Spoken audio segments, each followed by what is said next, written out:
Weirdly, I don't think I'm doing much for New Year's Eve this year. I'm always one for a bit of an end of year celebration, but I think none of my circle has anything planned. Is and that I saw, weirdly? You don't strike me as someone that goes crazy on New Year's Eve, to be honest. Well, I don't, obviously not, but I enjoy having a good time. I always like a good celebration. But I did see it. Was it for your Christmas? Was it Boxing Day? You did a post on Instagram or something, like ideal MMA something, and it was just you watching MMA on a projector, eating food. That's kind of the energy I might have to bring on New Year's Eve. Just a bit of a laid back one, and that's not so bad. That's not too bad at all, It's to not be so honest. bad. I'm just going around my friend's house and it'll be me, their parents, their entire family, and then a couple of the boys, and I more than enjoy that. And then I spend a bit of time here as well and I make some food. So I'm looking forward to it. To be honest, I'm looking forward to having that balance of seeing the important people in my life and having some nice food and watching the fireworks and whatnot, not doing anything crazy and not going too far. And then just locking in. I'm not waiting until the first to get dialed in. I've been gearing up to this for quite a long time, to be honest, this new turn of the year, and it's the perfect time. And we can get into a few projects in a bit, but it's the perfect time to sort of dial in. So yeah, I'm trying to stay. I like to say I'm probably not as passionately, but I'm channeling some of that energy. Slowly grinding the gears back up. We're getting ready. Yeah, I today actually, or last night rather, this is something interesting I was going to bring up. I, for the first time, wrote some notes in a notebook, which I bought, signifying the beginning of a new era for me in terms of how I structure my work. And to be honest with you, probably my life as well. I'm going to do my best to commit to it. Got a nice little leather notebook here for the camera. You know, one of those sort of rope bound ones, all of that. Very fancy. But it's a sign of commitment. So hopefully, I mean, all I've done, kept it simple for today, is just kept a checklist of things I've got to do and get through. And I already feel better for it. So that is a plan for this year. And I think I just wrote down a lot of goals. I remember you did that. I saw you posted a picture of it on your community page on Instagram a couple of weeks ago or something. And I remember you doing another one of those ages ago, even before that. But I thought maybe I'd take a page out of your book. Pun absolutely intended. And yeah, that's looking ahead now, getting the motivation, the sparks coming back. And I'm very excited. I spoke the other week about doing the Bisping documentary. Start planning that out. I'm going to start sort of the preliminary stages of writing, probably today, even tonight. That is on my checklist to do. But equally, as I said, it comes down to life stuff as well, like little things, I guess, outside of work, finding a bit more meaning there. Like I'm trying to read every day now, which is something I just never did, or I used to when I was a kid. I used to love reading, but fell out of love with it, I guess, or just other priorities take place as you get older. So I'm trying to get that back now, just reading a little bit more, at least a few, even if it's just a few pages. It's about the consistency, right? Or the reps, as we'd probably say here. And yeah, little things like that, just building better habits, I think, is probably the play for this year, or this upcoming year, I should say. Two things to say to that. First thing is, for what you do and the style of art, if you like, that you create, you have to be reading. You have to be reading. That's a non-negotiable. For someone that's doing a finance degree or does that full time, potentially, if they want to be a lifelong learner, then sure, it's always a good way. But for someone that creates content in the style that you do, you have to be reading, because that's where very true linguistic arsenal comes from, really. Yeah. All the way back to the beginning of time, and you can take your pick of what you read between those years. Yeah, I was going to say, you're not going to like it because I'm reading fiction, and I know that's not it's not a bit, it's not your thing. it's just not in the slightest. I always think about that sometimes. Every time I'm like watching a movie, it's like, damn, Will would hate this. Because I know every time I'm watching a movie or playing a game or something that's not anything grounded in reality, I just remember what you said, and I still find it absurd that you can't do that. The truth of that's it why it always pops up in my mind. I've re-engineered it in a different way, right? So I still don't enjoy it. Inherently, I still don't enjoy it whatsoever. But if I happen to be in the vicinity of it, I will look at it from the perspective of, what can I take out of this? What angles of inspiration? Because these are things I wouldn't typically see, because I wouldn't be typically exposed to them. So what design are they using? What angles are they using in their videography? You know, what storytelling are they using?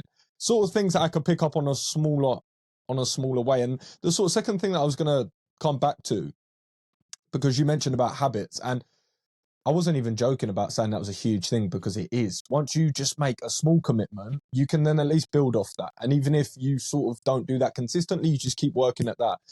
And that sort of goes to speak to what I was talking about earlier with this new year for me. It's not as if I'm saying, okay, January the 1st, let's go, let's pick up some new habits, because I think that's the thing which is easy to try and do, right? To try and get all these new things easy to mess up under your toolbox from the first day. Completely unrealistic, completely a waste of time for the most part.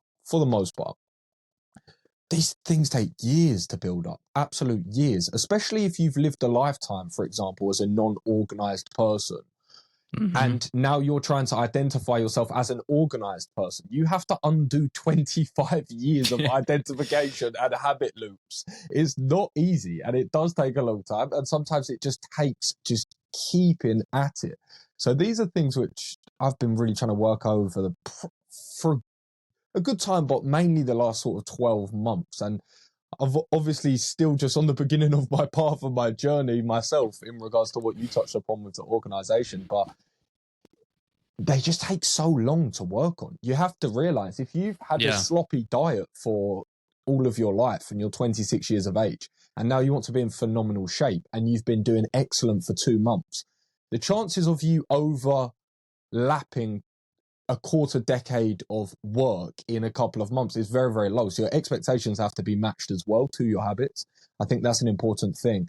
And it helps you stick at them, because then your expectations are managed and you realize, okay, even if I just do a smaller thing over a longer period of time, and you just keep chipping away at maybe the more foundational levels. You don't get up and go for a run every day at 5 a.m.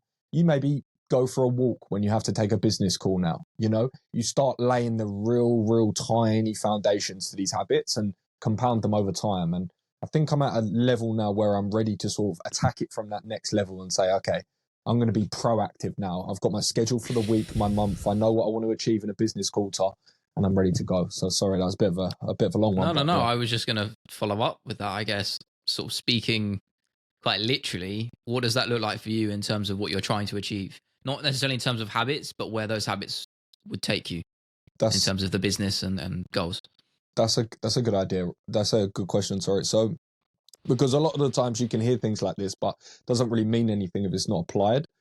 Yeah. So for me personally, again, this isn't just over the last week or so, this is more so over the last year, but it's firstly truly understanding the priorities and also the revenue generators, and where to apply time, how much time, and then look into what that looks like, right? So over a working week, look what traditionally looks like dividing my time between what tasks do I have to achieve each day? What tasks do I have to achieve each week? And what tasks do I have to achieve monthly, bi-monthly, quarterly, and yearly? And then sort of systematically breaking that down, right? All the way into the actual structure of content, the ideas off the back of that, and having that all scheduled, drafted, and posted. Then it's about creating the systems within that, right? So I'm not just thinking, right, I have to create a video, let me come up with a video and edit it. No, I have a system breakdown. So it's, okay, let's take this pillar of content for this style of platform. It's inspirational. It happens to drop into the food category that we need today. So this is the template of video that we're going to use. These are sort of sounds that will work for that. That's the video. So there's less guesswork. It's more actual frameworks and cross-reference with what's already doing well. Then it's just about being proactive and being ahead of the game with my scheduling. So have I got my diary drawn out for the week, the month? Do I know what's coming up in March the 22nd? Because we've got UFC London. So have I got food fighters scheduled for February the 22nd? Have I got the photography and the film crew already booked in at the end of January? I've got this jersey drop coming out with Lon at the end of January. Have I got everything sent off by the 5th?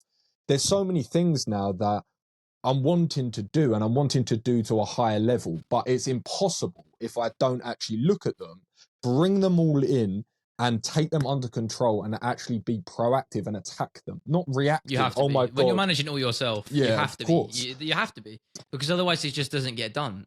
I mean, in the slightest. I mean, quite literally. Well, maybe not necessarily with you, but with these sort of instances, generally speaking, everything is down to you. So it's down to you to make the first step and all the way to the last. So you have to just be proactive with it and just get it done, get things out of the way. So I guess that's in a lot of ways the way you're speaking is what I'm trying to channel. You know, as I said, with the notebook and the checklist. So the first thing I see in the morning is I look at that page and I say, okay, I'm doing this. This is the thing I've got to just get off my list, tick it, done. And then it's out of the way. Like literally I queued up just 4 shorts from across my TikTok and YouTube pages, done and scheduled for the next 4 days. So that's done now. That's out of the way. So there's little things like that. So I think if we both stick to that, I don't want to call it a mindset because I really just don't like that word anymore. It's overplayed.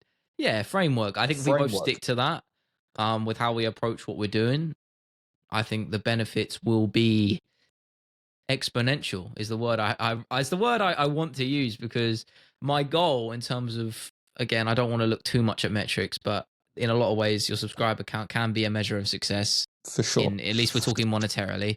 For sure. No, I don't want to be too superficial. Or viewership, at least. Maybe not subscriber count, but viewership, right? Yeah, viewership, sure. I mean, but subscriber count for me is a personal goal. I guess 100,000 subscribers is the aim for next year, which is very high considering, judging by tomorrow, I don't think I'm going to be on too many more subscribers. I don't think it's high enough. You don't think it's high enough? Interesting. No. I don't think it's high enough. I aim high anyway. I think it's high. It's a high goal because if I don't hit it, I'm not going to be mad about it. I always set high goals every year. I think it's high in the regards of it being difficult to do, but also you understanding it's an MMA niche. Is that fair? What do you mean by the latter exactly? Well, you're also basing it around, okay, what, and rightly so, what niche am I in? What are the ceiling caps for X channels? Do you see what I'm saying? That's true, actually. That's a good point. I didn't think about that. Because I think you're doing that it is a new niche as well. Maybe. I think that is an interesting point, actually, because the biggest MMA channel, I mean, obviously outside the official UFC platform, is probably MMA On Point, right?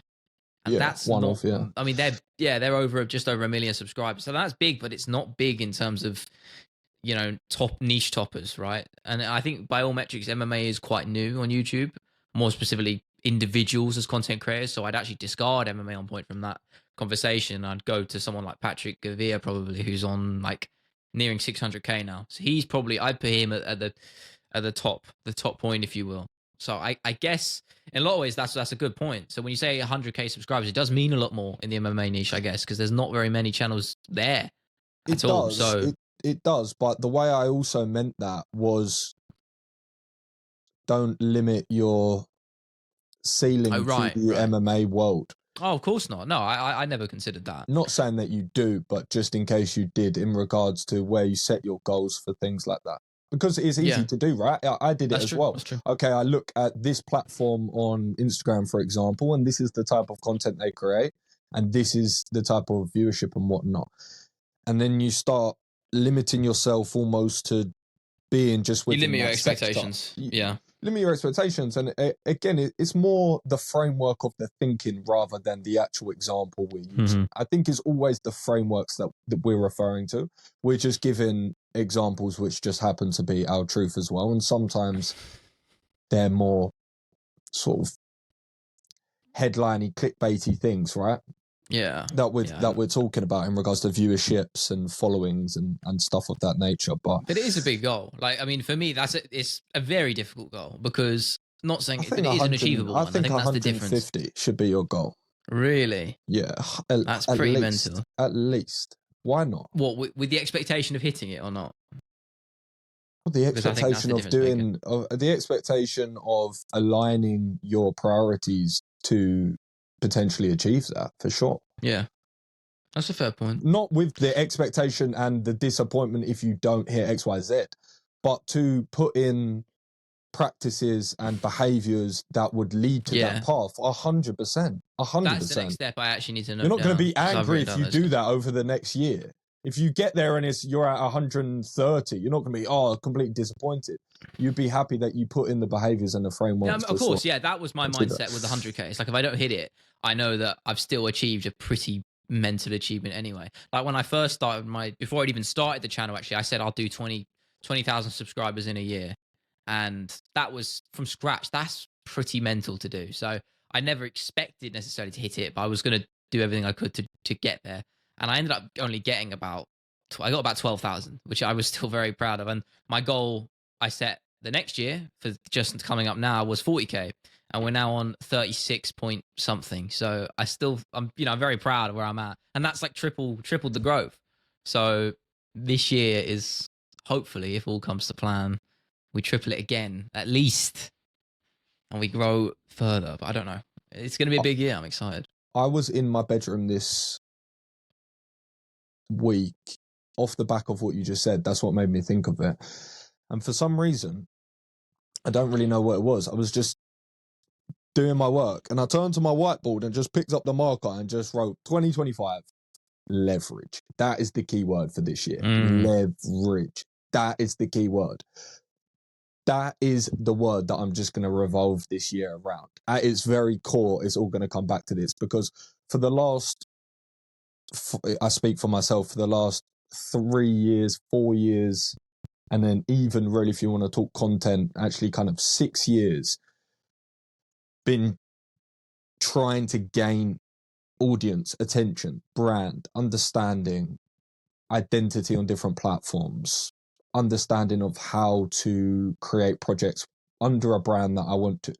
And I'm at a point now where I'm doing all those things at the very start and surface level of their journey, but I have an understanding now. And now it's really the time to go out and use my leverage for opportunities and to expand the business. And that's the golden word this year for myself. It's just leverage.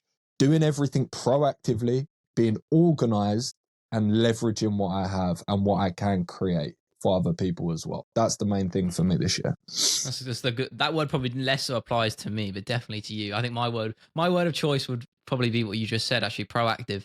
I think that is just the word I need to remind myself of pretty much every day, because I think I've spent far too much time thinking about what I haven't done and what I could do, rather than just sometimes getting on with it and just doing the best that I can. So fingers crossed. I think a good place to go is, instead of looking forward, I think, in a good way, of course, let's look back a little bit at this year. And I think the first question I wanted to ask you, in the context of content creation, and I guess, not even, let's just say as a whole, what's been your best moment of this year? And that could be within and out of work, though, really, as you say, your work is kind of everything. So, and I know you wouldn't take that the wrong way, but no, hit me with it. I have I always said it's 2 priorities, 2 desires in this world. And that largely comes down to close friends and family, sure, but mainly my mom, and then and myself within that, and then my job and my brand and my work outside of that. So within those 2 things, yeah, that's truly is all I care about, really. So the first one of that in regards to good moments this year was I took my mum to Budapest for a long weekend and explored the city and did everything there really is to do in Budapest and have a really lovely time there, go to the spas, stayed at quite a nice hotel. And that was one of the main reasons why that was one of the main goals always. When I was young, even when I was 10 years old, I remember making a promise to my mum. We was in Greece. I made a promise to my mum. I said, the first job I ever have, I'll take you to a country outside of Europe. I remember there was a photo of it as well. I was only 10 years old, and I'd actually started working pretty much at that age. Because I started a paper round, and then I pretty much had at least some variety of job every year. But the first job that I had where it was a monthly income that I was actually on the books for was my placement, because it was always cash in hand jobs and help here and there. And the first one was a placement in London, of which then I got paid monthly. And one of the first things that I did was I took my mum to Thailand. So coming back to what I wanted to do for a job, it was always whatever I wanted, but I wanted to create financial freedom and ultimately travel with my mum around the world. So going to Budapest for the first time, paying from my and it's different, own isn't it? brand. It means a lot more, because it's yours, right? It's coming directly from you. Sorry to just cut you off No, there. no, I think that's a sense of pride that only comes with something like that. That's something I always said. I think it means more when it's something you've built entirely off your own back. I think that's just an innate feeling, because it's not, I always say, you're not achieving someone else's dream. You're not just doing something for someone else. You're doing it for you and reaping the benefits of that solely off your own work. Obviously not entirely sometimes as things grow, but it's something, it always started with you. That at the very least you can say, and that's something to definitely be proud of. So yeah, that's a good one to choose. I definitely agree. 100%. That would be the sort of first leg of that. That was the first time I could do that off my own brand, which hope here's to many more. Years, literally took years, and that's just a very surface level of my plans on that side of things. But the other side of my goals were always to travel the world, cover MMA, eat nice food, and train, and spend time with my friends as well, to be perfectly honest, within that. And the last trip that I took in the year was to Macau for Lonnie's debut with my friends. I got to train in an unopened I was going to say, gym that would have been my guess. with a panoramic view. I got to eat in restaurants where they just took complete care of us, film food fighter content. I got to hit pads with one of my closest friends. I got to go to Hong Kong with my closest friends, like literal second family to me. And then Lon winning his debut on top of that, and us spending a sick weekend. It was such an incredible, and glossing over the fact that I flipping walked out in a UFC. Yeah, I was going to say, you're not including that. Debut. Being in a corner. That was cool. And I'll be real, it took a couple of days. It actually took a few days. I'd never had this really before, for that to sort of sink in what I'd experienced, because I was grateful for the fact that I actually had the experience that 99% of people are never going to have as a fan in this sport. And I didn't think of any at all in the moment. I'm just sort of thinking of what I'm doing, dialing in a bit. Then we're going to Hong Kong. It was a crazy trip. There's a lot of work to do. I haven't slept. So many different emotions are just flying around. So many different experiences. Flipping at an after party, drinking free-flowing moe with Diego Lopez and Justin Gagey. I'm like, come home, and I'm like, what the hell has just happened? Like, that was the most Imagine insane. saying that a couple of years ago. But it was just the full circle moment of how the first ever photo I took in MMA was with one of my closest friends, and it was his first ever fight in Crawley, and it's Lon holding the pads for him. And really? 3 years later, on the exact day it pops up to my phone, we're having a photo inside the octagon together on his UFC debut, and then me, Frank, and Lon out in Hong Kong and the hotel after party on the exact day. It was the most insane 360 moment I've ever experienced. So it took me a few days to digest, and I have been digesting this year, the last couple of weeks, because it's moved so quick. I forgot I went to Thailand at the start of the year. Yeah, that was, I know, right? I went to 1FC and was ringside at the 1FC, and then went to AKA and did the comic book with them and filmed there. And then I came home, and then I went back out to Bangkok. I've honestly lost track of things. I'm so grateful for this year. It's been so insane. And to be honest, I know I'm going off on a rant, and I'll round it up. Yeah. When I started this brand, it truly was to always do and just what I said there: travel the world, eat nice food, train with my friends, and watch MMA. And I've done all of that and more this year. I'm so Does that grateful. not cause some cause? Oh, not cause some cause. Does that not like worry you a little bit? And I know it's a weird angle I'm looking at this, but do you get where I'm coming from? That you've achieved those things really in the grand scheme of things so soon. So it's like, I know, and the kind of person you are, the kind of person I am as well, is you're constantly chasing something. You're chasing, trying to do better, right?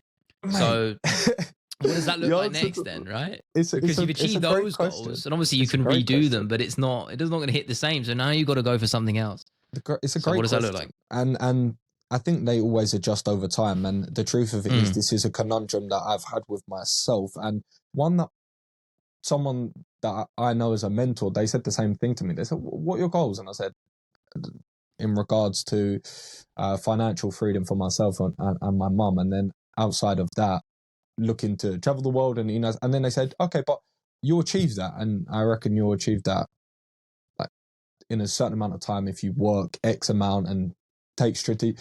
make strategic decisions and good decisions, you'll achieve that. So like, what after that? And I've always stuck with that idea, and I still need you still need a North Star, maybe on a deeper note, rather than the more superficial things for 100%. But yeah, to be honest, that is it in my head, because I don't know that yet. It really comes down to cross that bridge when we come to it. And in the short run, to the answer in your question is also, all of these things I've described are a surface level of how I intend to execute and my vision for every single thing. The fact that I went to Macau and managed to film a Food Fighters episode is that already is just the surface level.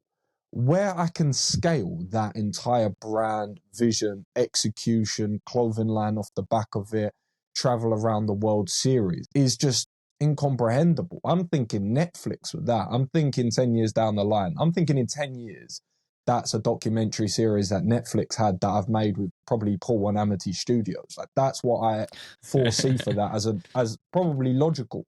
The fact that I rocked up with my iPhone and a videographer with my DJI and chatted to someone, that was fun and great content also, and a real nice authentic look. But there's levels to go with that. So yeah, I've achieved different things, but just a scratch of it, which has just validated to me, oh, okay, yeah, I knew that XYZ was achievable. I did say that. I put a timeline on it. I hit those timelines. Okay, now I know that the 100th thing is achievable now. So let's just go for that. So that's really where my mindset is with that, really.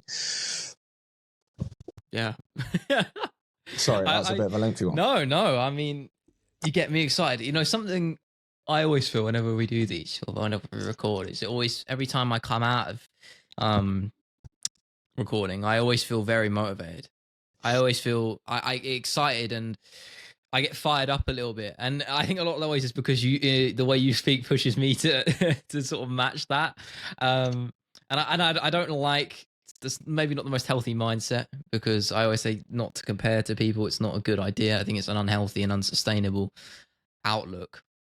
But I think the conversations we have here are healthy in that regard, and the way we talk about work and how to approach it. So yeah, I think for me as a whole this year, it has been difficult. I wouldn't sit here and say I almost wish I went first, because I'm not going to outdo what you've said. But we're not trying to outdo it. We're just trying. No, exactly. No, that's what we're saying about not comparing. Paint the picture. Yeah, it has been difficult because I think as a whole for me, it's been a year of just reflecting, and I think that goes in and out of work, trying to sort of find what I really am. Not that I'm just good at, but what I actually really want to do, and the angles I want to take my channel or channels now, and that's been probably my biggest struggle.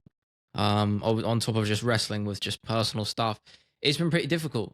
And you know, in a lot of ways, I'm always grateful for it, because it's just opportunities to just grow and learn from your mistakes. And in a lot of ways, I think that comes with probably just age as well. Like, obviously I'm 3 years younger, so there is time to make mistakes or go through these periods. So I wouldn't say it's been the easiest year. In fact, it's been in a lot of ways harder than the last one, despite the fact I've had more success. I'm, you know, for the first time this year was when I started actually earning a salary. You know, I can make a living off of this now, which I couldn't last year. I wasn't even close to doing it last year. In fact, I'll be transparent about it. To put it into perspective, in February, March, I was earning like £300, £400 a month. Now I earn two to 3,000. So it's like, yeah, it's 3,000 on a very good month. So let's just say 2. So it's nothing crazy, right? But that's from ad revenue, and that's what my point. It's a weird one because I've had so much more success, right? So much more success financially. That's 7x year on year on your monthly earnings. Yeah, and right. We're sitting here. I'm not saying that you can't be XYZ about other things for sure, but you also need to put in perspective. It's been business-wise phenomenal year as well for you. 7x and it never feels like enough. Exactly. Earnings. I need to look back on it. It all comes down to the top line, really. We can talk about all the fluffy things in business, but it comes down to are you earning money to expand the business at the end of the day? And if you 7x monthly income year on year, then you're doing some things right. Always can do more right, but you're doing some things right. And it's definitely something to be now proud I got of to use the and word kick on leverage. from. Thank you. I got to use the word leverage. It's how I can use that revenue to grow. That's something I've never really been able to figure out. Or really put into action. So I guess that's probably a goal for this year. Shoot. Is always, I mirror this one always. I stole this off someone else, not my own, but very true. So the goal for you is XYZ. You can answer that. X amount of revenue to do whatever project, X amount of subscribers for whatever metric goal as well. Find the main constraint, reverse engineer how to get rid of the main constraint. Now, the main constraint may not always be something which is very money dependent, but money or leverage, I should say. Leverage is a better word to use because that can be labor, media. It can be monetary as well. Can usually alleviate that. So just find the main constraint to your goal. Reverse engineer. I think I know which direction to take in. In terms of an editor, obviously, I know we spoke about that a while back. Didn't really put the full pieces together for that, or I just didn't really look like the right move at the time. But again, that's always been in the back of my mind. And of course, the clothing stuff and putting things towards that maybe. And the second channel, the games channel, of course, I've got goals there which I can use money for. So there's all sorts of things that I'm definitely going to brainstorm. But going back to what I was saying, as I said, even with that revenue increase, it has been really difficult and it has been, tough, and it has been quite shit sometimes. But that's how it is. But it's done now, isn't it? That's what I'm saying. We're through that period. And, I spoke about the burnout. That's probably been the biggest sort of hurdle for me this year, is just staving that off and having that break I've had over the last 3 weeks. And obviously now I'm starting to get back into it. I launched a video on my games channel, obviously doing YouTube clips here and there. And obviously starting tomorrow, we're going full force straight back into it. But having this period off was definitely necessary for finding that spark back. And I think I hate using the phrase getting the creative juices flowing because I just say it so many times, but it's true. It is just bringing that back. Come up with a different version of that. I know. It's not very creative of me, is it? But what could you say instead? I don't know. Which is ironic, isn't it? But you get the point. It's the motivation. Brainwave simmering. Brainwave simmering. Let's go with that. Or fluctuating. I prefer that. Brainwave's fluctuating. So I'm a bit more optimistic for this year, and I'm very much expecting it to be difficult, and I expect to wrestle with mental hurdles and obstacles here and there, because that's always the biggest struggle for me. But as everyone goes through, these are things. And I think when you're self-employed and you're doing stuff off your own back, a lot of the times, at least, I don't know if it is for you, but for me, I create a lot more pressure on myself than I probably need to. And I forget that I have all the flexibility in the world. That's why we do what we do, is so we can do the things we want when we want to do them. We're not bound by other people's deadlines, goals, and wishes. But sometimes I forget that, and it's quite silly. I almost feel more restricted doing something like this on my worst days than I would working a normal ass job. So because you check out. You can check out a job, right? Yeah, exactly. It is weird like that. So yeah. Sorry about the ramble, the little tangent. No, you're good. What I would say to that is, of course, I find all of these things as well, right? I'm sure most people do. It's important to remember that, exactly. Most people do. I would be very surprised if self-employed people of any spectrum would not feel a lot of the same feelings, because especially in this world where it's not just work where you're self-employed and you go and use a skill, you have to somewhat create the skill from scratch and hope people like it. It's like creating paintings for the first time. A skill where you are very good at creating structures out of wood, you can sort of show someone your work, go and get a job, and you can do it. But when you have to create it from scratch and just hope someone likes it rather than building a shed, it can be a little bit difficult. So I would say, firstly, on your end, the fact that you were someone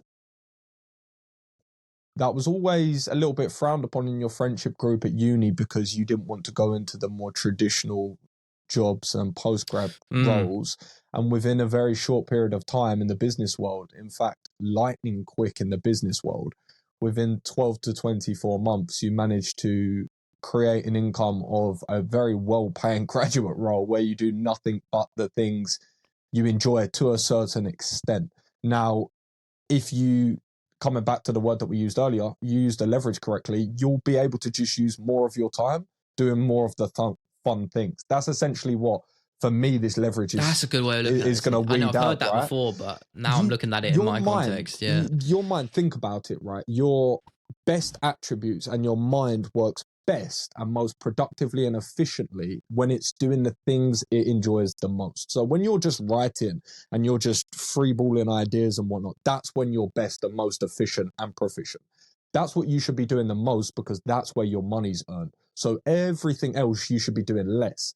Now you have to get to a point where you can create leverage in whatever way so that you can be doing this thing more. Is it in regards to labor? Now, what does that look like? It looks like an editor. Is it in regards to media? What does that look like? Well, it's an AI feature that does this on the back end to give more. Do you see what I mean? So you need to be doing your best thing more. So however you can outsource the other things, so you can be doing the good bit more, that's what you need to do. That's, in my opinion, what you should aim for in this year. Same as myself, by the way, because that's where you also, it feels a lot more like fun. And now you're in a position where you can just do things that feel more fun more often because you've taken care of the rest. And if you read Naval Ravikant's book, he says this best. The year he decided to tell people he was kind of retired, he was just doing things for fun, was the year that he really, really kicked on, because you can do it at a lot higher rate, a lot better, and a lot more frequently. So your odds just increase as well. It's also just what I'm better at as well. Like this best is my skill, point. Isn't it's it? like, right? yeah, it's logical. It's nothing but logic, right? If I said to you, okay, you have 10 hours to do one thing and you've got 5 things, you'd probably go, all right, what am I best at? I'll make most money doing that. You'd pick that thing. And it just so happens that it's that. In a way, it's a shame it's not editing, because editing is by far the most expensive part to offload. It is, and that's just how it is. Really, it's the part that takes the longest. Do you not think so? Wait, how do you mean? Sorry, how do you mean? Well, for me, if I wanted to, what I would like to do is offload at least, well, ideally all of the editing process. Yeah. I say that lightly because I do take pride in my edit, as much as it's not my favorite part. I'm proud of the work I create, and I think it's good. So again, and with that comes, you feel that sense of protection, right? Sure. So there is that, but equally, it's the part I enjoy the least, and it's the part that takes the longest. And by that logic, it is also the part that is most expensive in the video production pipeline to offload to someone else. So, well, the question, it really comes back to, in my opinion, it's just looking at the perspective of expensive first and foremost. That's what I would first look at. Now, there isn't a yes and a no to this, and there is not an answer. I don't know the answer. Only you'll know the answers. But what I mean in regards to the perspective is, it's expensive. Let's say it's X amount of pounds for a round number. Let's just say £500, just for the sake of £500. You then really need to look at the number and think, right, okay, it's £500. But how many hours is that? Okay, it's this amount of hours. Okay, what parts of my day does this buy back? Okay, it buys that and that. And then on a more long tail version, also buys back sanity, because my laptop crashes when I do that. I don't enjoy that. That takes super long, and that's just super tedious. So instantly, I can now take a good chunk of my morning where maybe I can have a little workout and a coffee and a little free hour or two to get some ideas down on paper. And now I can actually voice over an hour or two on that. And I've already bought back that time if I can create one more video a week out of that. And I can put, do you see what I mean? It may not be the answer. Yeah, that's the question for me, is where I spend that time. Yeah. Because I'm not sure, because I don't want to make that jump unless I know I can utilize that time well. Right. And I don't think I'm in that position where I can do that. To be honest with you. I don't think there's enough. Well, right now, I don't think there's just enough things for me that I'm doing that, or like, put it this way: if I was already in the deep stages of something like making the clothing brand, for example, I haven't really taken those first steps. I mean, I've designed one piece, right? So that's Very minimal. If I was already 4 or 5 steps down the line, then there's an area where that free time I've got now from hiring an editor can be spent productively, for example. I'm not at that point right now. What do you mean? Personally. I don't understand what you're saying. Well, right now, if I was to hire an editor to take on my my video for the week, right? I don't know if that time I'd get right now would be most valuably spent. I don't know where I would use it. So that's what I'd have to do, essentially. Well, the answer's obvious. Well, obviously, I'd say making another video, right? But then I sort of have to write another script and write another video. That would be probably the logical That's where you make your most money. Yeah, true. This is what I'm saying. You have to work out how much is your time's worth per hour. That's what you have to do, right? You have to work out how much is my time worth per hour. And there's a big bit in Naval's whole philosophy around this. And when you first read it, you kind of screw face a little bit, because maybe less so for yourself, but because you're a little bit further along the journey. But it always says, when I was younger, I valued my time at $100 an hour. So I wouldn't do anything less than that. So if I had to go and drop a radio off in the dump and that took 30 minutes, well, that would be $50. And if that radio was worth only getting $30 back, I wouldn't do it. That kind of thing, right? And you have to start looking at your time like this. For me personally, before I came into this industry of Casuals Corner, I was a personal trainer. So I was literally renting my time per hour. So I got very comfortable. A little bit easier. I got comfortable, right, in the framework mentally of knowing, okay, this amount of value is this amount in pounds. I can scale it this amount of hours into. So you just sort of get the. I don't know how I'd even measure that though. But my point is, it's irrelevant.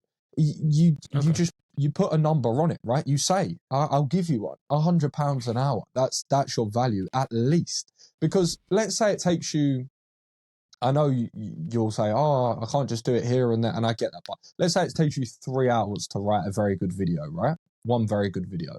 Let's say one very good video can turn in £1,500, right? Just on like a medium good end, like £1,500. If that takes 3 hours, right? I know that there's a whole editing process, but let's just say you eradicate that editing process just completely. There's zero. You're just going from the script. Okay. That's about £500 an hour. Really? If you've just written a script and not touched an edit, and that video generates £1,500, your time is worth £500 an hour. Like, even just off of that very easy. Well, that's on a very good day. 1,500. You're missing the point. What are we aiming for? No, of course, low yeah. to mid, or like genuinely good, right? You're a good, right. And next year you're going to be better. Yeah, but next year you'll be better, and you 7x'd on 12 months. So why can't you 5x at least from here, which would be 12x from original, which you're now looking at $7,000, $10,000 on a good month, off of how many hours of your thinking time. So start looking at your time more worthwhile and stop just doing crappy things you don't need to do, because you're in a place now where if you put your mind pen to paper in a more concise effort and do your best work, that's your main constraint, is not doing more of the thing that you're good at. Yeah, that's a good point. I just wish it wasn't so expensive, man, for editing. That's the tough part, because I'm almost like right on that precipice where... Do you want me to tell you something? Shoot. Last thing on my rant of this. Last rant on my thing, and then it's over. Every month, I get my invoice from the girl that helps me as a personal assistant virtually. I literally celebrate. I'm happy to pay the money. I'm so happy to pay the money, because I don't have to do it. And there's teething phases where, okay, I created a really good system for them, a breakdown one of it visually, and also a video that I swiped through. I created a full system, showed them what to do, made it idiot proof. So there was a system. It wasn't as easy as, okay, just start and they're great. But once the framework's in place, then I celebrate every time I send off my invoice, and every week I get a little bit better at utilizing that time, because the first week you're not just going to go boom, exponentially more productive. Maybe you will, maybe you won't. I just got a little bit better every week. Every week I got a little bit better, a little bit sharper, more refined with the process. And then boom, now I start using that time back very wisely. And now I actually do turn that hour into hundreds of pounds, hopefully, if I use it productively. If not thousands, to be perfectly honest. If I send the right email and the right pitch deck, because I've used that hour creatively to create a pitch deck to reach out for a client on a retainer, then flipping out, that hour may have brought back 15 bags. No, but that's my point. Like, that's where your mind can start. That's actually a good example of that, actually. A good example of that, sorry to cut you off, is actually with what we do with our podcast clips. Do cut me off, please. Yeah. With what we do with our podcast clips, obviously that's for something like a subscription, it's quite hefty investment by that standard. We pay £180 a year for the clip software, if you will. Opus. And Opus Clip, for those who don't know, it essentially auto clips your long form content, which you could then cross post automatically and schedule to other platforms, etc. I actually mentioned it earlier when I was talking about things for my notebook. But an interesting example of that is that frees up our time. So instead of doing that manually, we get that time back, and it almost pays for it. Actually, this is interesting because something like that pays for itself. I had 2 shorts which blew up which came directly from Opus Clip, which covered my costs for the year. Your mindset's getting so there. There you Come go. on. Like, that's a good example there. So now we just got to learn how to do that. What, you get paid from your shorts as well? Yeah, margin, mate. It's 10p RPMs. What, per 1,000? Yeah, that's not bad. Off a short, it's not terrible. 8p to 10p. Yeah. So how much was the most that you earned off of one viral short? Not like 40 quid. Off of Take It? Yeah, exactly. Right. So it sounds bad, but you're considering the effort. It doesn't sound bad at all. It sounds incredible. Yeah. In one automated video, you bought back nearly a year's subscription. Or half of that, yeah, give or take. Bit half. But then I had another one which did similar, off of a couple of videos, off of one automated system, you bought back your entire year's subscription. There you go. This is how freeing time, using AI systems, and buying back our time with leverage is so important for this year. Because if we use it, this is a great point that you brought up at the end. If we use this correctly this year, we'll do what we want. Yeah, that's true. That's the big question for me. Maybe I'll switch my word back from proactive to leverage. I think I might have to jump have both. Proactive leverage. Why not both? Mate, I'm with you. I'm with you. Good. I'm going to steal yours as much as you steal mine. I like yours. Okay. Proactive is the word for this year. I've been telling myself all the way up to this year. Proactive. Need to be more proactive. When I spend my time in Thailand... Yeah, I think I know where I'm going to go with that. That was when it came to me. You know what? I'm going to be transparent here.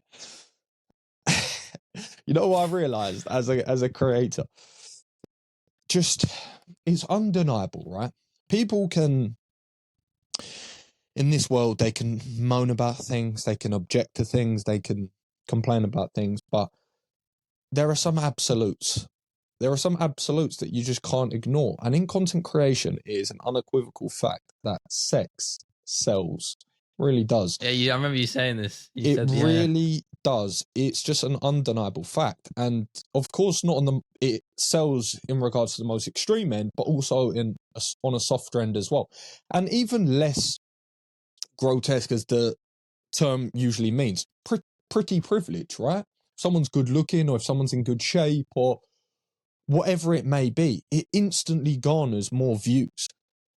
And I told you, I learned this when I put up a photo when I was in the best shape of my life, when I did a weight cut, a water cut, and it got close to 20,000 story views.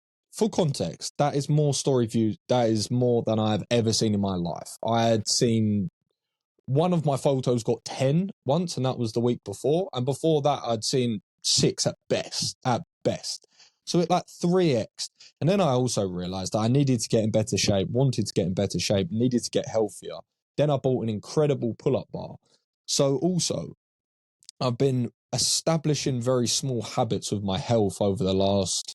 That's something I'm planning as well. 36 months, really. Yeah, 36 months. And this year I'm just ready to get Eating healthier is something I need to do. I say that as I've got a brownie in a bag staring me down, which I just... What are your pitfalls? Immediately. Chocolate, man. If you're talking food, it's chocolate. Ugh. Yeah, too How much. much For do sweet you tooth. have of it though? Oh, I don't know. You know, I'm not like the worst. Like I'm not in bad shape. I'm just not in good shape. You know, I'm just sort of I'm in the middle. I obviously haven't been training a little while, and my gym's not been open over Christmas. So Fitness wise, what are your goals for the new year? I wouldn't say everything crazy. I don't like to, you know, not like I don't like. I have no plans to get ripped, get in insanely good shape. So what It's not a priority. It doesn't for have me. to be a priority. Fitness wants to be better. I guess I'd say What get does a that blue belt in mean? jiu-jitsu, but I don't train gi, so I don't know what the equivalent would be. But just improve, I guess. If we're talking on the mats, I want to get better, do better. How many have times a better month? range of it. What training? Yeah, we need numerical. You know, we can't have ambiguous goals. I'm happy with my current rate. I train twice a week. I think that's good for me. That's the right spot for me. So in terms of expanding beyond that, I'm not maybe some sort sure, of maybe some sort of weights meditation. Work, That's couple of what times I a want to week, do. maybe, or definitely. I just maybe Maybe if I get some stuff at home. To. I know. I just don't enjoy the gym. That's the thing. Neither. It's just not for me. Neither. You have to create a habit cycle that is for sure at least bearable, because I have now, fortunately, didn't seem this for a long time. I've been through every cycle for fitness. I've been at the stage where I trained twice a day and was in shape where I could have flipping at least entered some competitions, natural ones, of course, not non-natural ones. Of course. But I've also been at the phase where I never went, and I could never imagine myself getting to that point.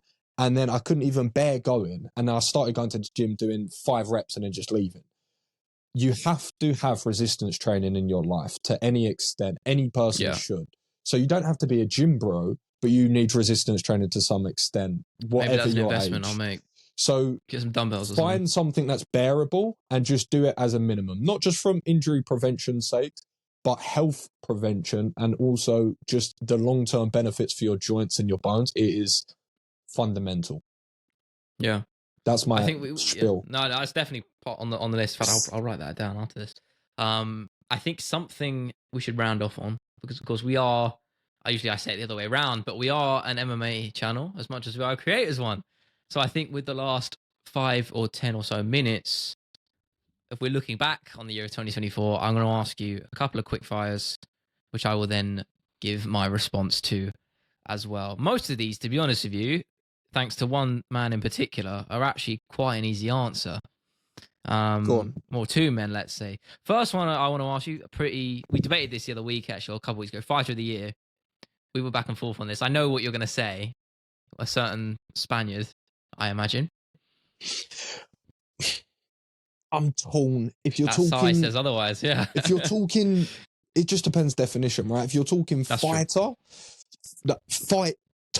of the year, if you're talking UFC fighter as regards to entertainment / fighter, which is actually the industry that we're in, then it's Alex, right? Because of the saving the cards, because of the moments, because of the UFC 3. That is true. But knocking out Max Holloway and Alexander Volkanovski in the calendar year, they're the 2 GOATs in their prime, near enough. So that's from an athletic perspective, I'm with you. Yeah. So it depends which way you want to look at it. I'm going to say Topuria because I like him more as well, and I like seeing what he's doing. And now we're hearing rumors of him moving up to lightweight and vacating featherweight, and even going beyond that, talks of a 3-weight champion, which I'm all for. Why not? First ever. Let's be real. If anyone was the man to do it, it would be him. I'm going to be honest with you. I can't think of anyone more fitting. You think? I think Hamzat's got a better chance at going 3 weights than Ilya going to welterweight.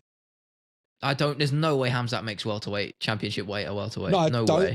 I don't think he could anymore. But maybe if they gave him one shot and said, "Here's a title shot," and he just did it once, he has a good chance against anyone at 170 for sure, especially in the first 2 rounds. After maybe. Hamzat is a good shout actually. I mean, this wasn't one I had written down, but if we were going to say fight of the year predicted for next year, I think Hamzat would probably be the man, I would say. Really? Yeah. If he stays fit and ready, I think he'll be the star of the year next year. I don't think that's I don't think that's even close to a hot Can take. I go for a bold Realistically, one? shoot, I think it's going to be I have no Ilya idea. Topuria. You think? I mean, he would have been my second, to be fair. I don't think think that's he's bold got at all one either. more special year in him, to be honest. One or two. I mean, he has not got long in here, has he? He's made that a point. He wants to be in and out. I like that. And I don't blame him. Yeah, I like it too. Mate, he's 15-0 or 16-0. Imagine he goes 21-0 and becomes like the just GOAT walks in and there, just does leads. it, yeah.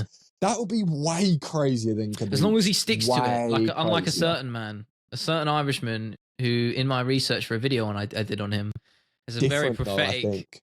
Well, I don't know. There's a very prophetic clip of him back when he was in Dublin. This was really, I think, just after he maybe beaten... Might have just been after he knocked out Brimage. Or maybe a couple fights after that. 2 or 3 fights into his tenure. Actually, I think it was around the Poirier fight. But he was saying, I'm not long for this game. I'll be in, make a load of money, get the belts. I'm getting out. That'll be it. You won't see me here. And yet here we are years later. He may have achieved those things, but he is sticking around. So I hope for Topuria's sake he doesn't go down that path. Yeah. And all the negative consequences that come with it. But we will see. I'm definitely sort of on board with what you're saying. Topuria for this year and very much likely the next as well. Breakout fighter of this year. That's an interesting one. I think there's only one name here, to be honest with you. I think it's a pretty easy one. Payton Talbot? Yeah, I saw you pursing the P on your lips as you're about to say it. Is that what you're going for? Yeah, I was going to say it. Just the first person that came to mind. Yep, first, same as me. Fair. Really? Easy. That finish over Cameron Saman that man is legitimate. Very, very good. I mean, I'm sure we'll see him. He'll be fighting top 5, do you reckon, by the end of this year? You know what's actually funny? I love Sean O'Malley. I'm a big fan. When I first started watching the sport, I gravitated towards Tim Welch's podcast and his podcast. Of course. Just Red Hawk Recap. Saw a lot of similarities in them and also sort of my friendship groups with a couple of people that they're mates with as well. And it's a whole funny dynamic there. So, of course, I managed to watch his fights as well. So and you have to think, for me, I have a weird window of fandom because I came into the sport at a weird time. So the people that I know it's just so weird that you came into it later than I did because it doesn't feel like that. I don't know. The year that I came into it properly, Kevin Holland was the fighter of the year. So Kevin Holland's always a very special fighter in my part. But it was also the time of the Apex and whatnot. So it was Eddie Wineland knockouts and things. And I'm also watching those mini documentaries a lot on YouTube. So it was whoever just had a lot of those. And because Sean's... it could have been me. Maybe it could have been me. You never know. you hadn't created any videos like that. No, I know. I'm just saying. I'm saying if I was... Yeah, in a different timeline. But that's... In a different timeline. But for sure, that was what... But those are the people we'd be influencing, that we're influencing, if you want to get deep with it. 100%. I don't know. Yeah. Of course. That's the goal, I think, when I started when I did the Casuals Guide series, really full force, that was the aim, was to get people into the sport. I think in the same way that MMA on Point did a good job of doing that, and that's why they found so much success. I wanted to do it maybe with a little less surface level, a bit more in depth, a bit more theatrical as well. Yeah. And I think I've achieved that. And you can definitely speak to that too. I'm going to lean into that more. I'm going to lean into that more this year. I'm really going to lean into the brand more this year. Casuals. Yeah. Casuals. Yeah, it's there. The word is right there. Yeah. It's very intentional. The brand was always intentional. So I just need to lean into my actual execution, being more intentional. And even just a small thing, just putting together, when I made fitness content before I started Casuals Corner, I put together an ebook of information, of research that I did, and information that I knew anyway, and good teachings and good fitness practices and things of that nature. So I put that all together in a book.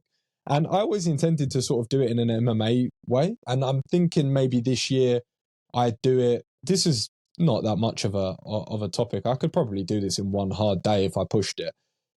But it would be a casual's guide to weight cutting, for example. And then as a video or a book? As a book, as an ebook. Book. That's it. I was an ebook. Yeah, I was going to say, right. As an ebook.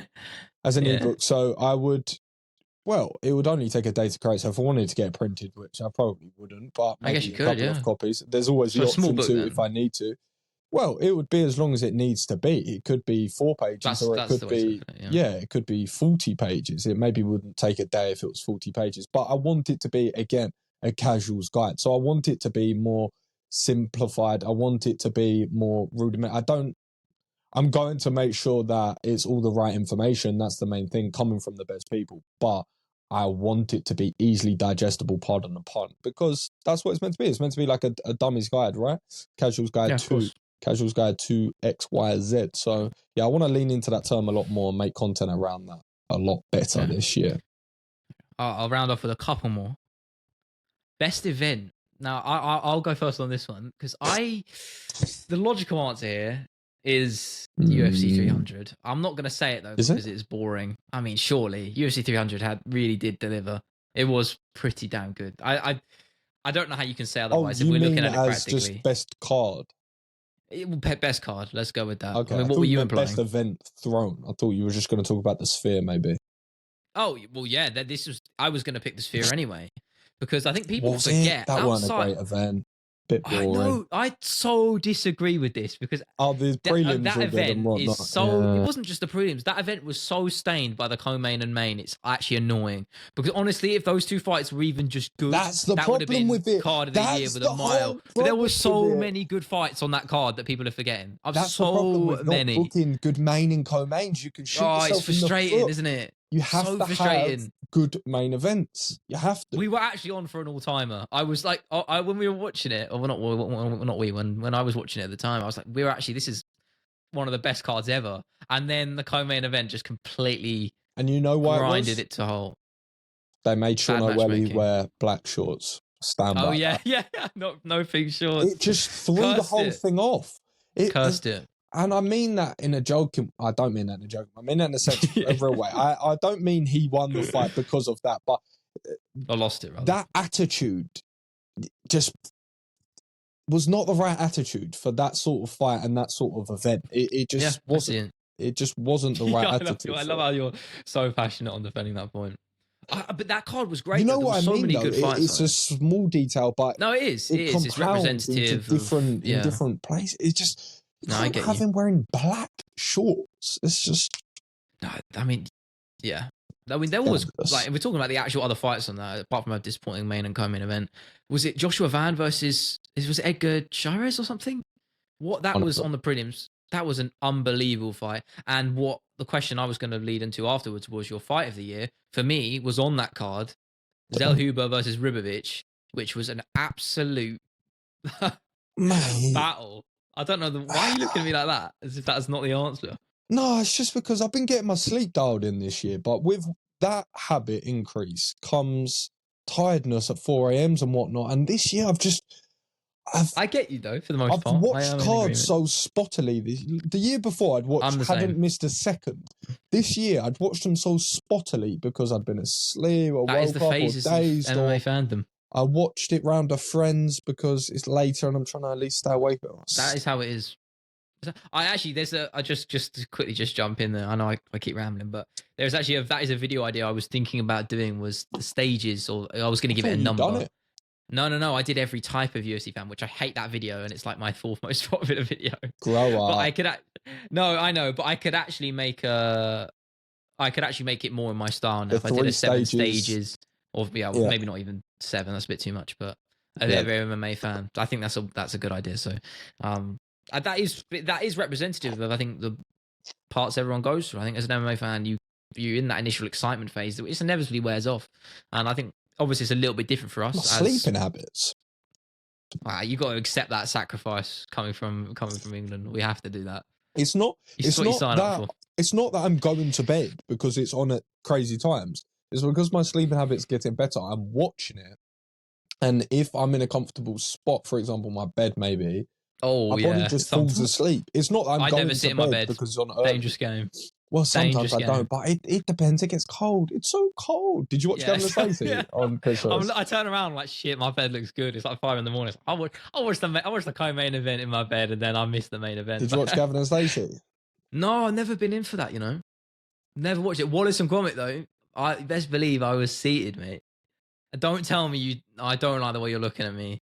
And I know you don't like fiction, but there's no way you don't fuck with Wallace and Gromit, mate. I'm not disagreeing with Wallace and Gromit. I'm just, you can't segue into that. It's just not even in the same bracket of conversation. Nah, yeah, well, it is. Christmas time viewing in the UK. Was there a new episode? Yeah. Oh my God, this is even worse than I thought. Was it? I didn't know that. This is disgraceful. Was there actually? 6 and you didn't watch the new Wallace and Gromit movie. That's unbelievable. There's a new one, mate. This is Is there had actually? the second highest viewing figures behind That's Gavin and crazy. Stacey on Christmas, mate. Oh, Which is why I was surprised. I thought it'd be above, but it wasn't. really? Gavin and Stacey's huge. Well, maybe, yeah, I suppose not to me. Never really been a thing in our household, I guess. That's baffling. I think it's more baffling you didn't know there was a new Wallace and Gromit, mate. Honestly, I had no idea. The penguin is back. And I don't like the way you're drawing a blank there. I can tell by your expression. You disgust me. I've watched it. The Wrong Trousers, mate. That's one of the best pieces of cinema you will ever watch in your life. Oh. I had no idea there was a new movie. But that kind of goes to show, doesn't it, how cut off you can stay in a world that's so connected. Yeah, I think about it daily. People think this world is more connected than it's ever been. In a lot of ways, it's more disconnected than it's ever been, because the echo chambers become so narrow and enforced that you actually live in a tiny, tiny part of the world sometimes, socially. So yeah, it's a bit of a bizarre one. Yeah, how did we get onto this? I'm going to quickly quick fire because we've been overstaying it. Go on. We've got to get the answers out. I want your fight of the year, your card of the year. Fight of the year probably would go to Dustin Poirier and Islam. Oh, that was a good fight, actually. Highest level fight. We're talking high level. Yeah, I'm in agreement. That's a good shout, back and forth, 5th round finish, beautiful toolbox of skills to get the leg pulled. Mate, I tried drilling that. We drilled that in class like a week after that fight. Genuinely, he makes that sit. Really, the sweep. Similar. Interesting. He makes it look like a cakewalk. I could barely even get the sweep. It's incredible. So he gets the bite on the leg, right? Gets the grip and then golf swings. It's the arc. I don't know how he does the swing. In Muay Thai, you do it off of a caught teep. So you'd catch the teep, then you would pull into the body, and then you'd golf swing, and then you can score on the back, which is one of the highest scorers. So you go back of the legs, or you can just kick the back. Interesting. One of the highest scorers. I didn't know you could do that. Yeah, kick the bum. Boom. It's a high score. If you can hit to the back in Muay Thai, it's one of the highest scorers. So if it's ultra exposed, it's the most exposed part. So, that's true, actually. Yeah. That's why they stand quite squared up, right? Yeah. Good point. I was wondering why the stance is very strange. They stand a lot more. There's a lot of reasons, a lot of different reasons. For the kicks, for a lot of different reasons, but it's also, and for the switch kicks, but it's also because if you stand very bladed, it's a lot easier to find angles to get to the back of the body. It's a high scorer. So I didn't know that. Yeah, there you go. I've been learning Muay Thai a lot more this year. Yeah, you have. You've been locked in on it. Yeah, that's something for next year as well. I'm gonna get good at it this year. It's my plan. Yeah, and I'll have to press you for the event of the year, or card of the year rather, as you corrected me on. Probably was 300, to be honest. 300, it has to be. It's the plain answer. It is probably the right one. If we're being real. Probably that or 299 was pretty huge. 299? That was O'Malley Vera too, right? Yeah, but it was a huge card. Yeah. Can't remember much about it. I just remember Miami and it being big or something. Was it Miami? Yeah. I can't remember. I think it was JDM? I want to say JDM Burns was on that. May have been, yeah. I think it was. He was. JDM Burns. Page, Kevin Holland, Poirier, Benoit Saint-Denis, Piotr Jan, Song Yadong, that was stacked. Crazy card. What a main card. That's the main card right there. And Sean O'Malley, Chita Vera, of course, as well. Yeah, I told you that was actually the best event. That was a crazy card. I forget these. This is why I don't like doing these, because I'm bad at them. Isn't it? But every now and again, I remember I'm very good. I said this before because of all the editing and using UFC counters and stuff. I can tell you main events and mostly, maybe not co-mains, but main events off the back of my hand if from an event number over the last probably 40 events. I can name got some good reps in that department. Yeah, what a skill to have. Not really that important, but yeah, I mean, pattern recognition. It's a bonus. Call it an added bonus. Yeah, this has been the MMA Creators Podcast rather. I believe episode number 84. Let's say it is. And we will see you, of course, in the new year, 2025, next Sunday. Sip C. Have a good one.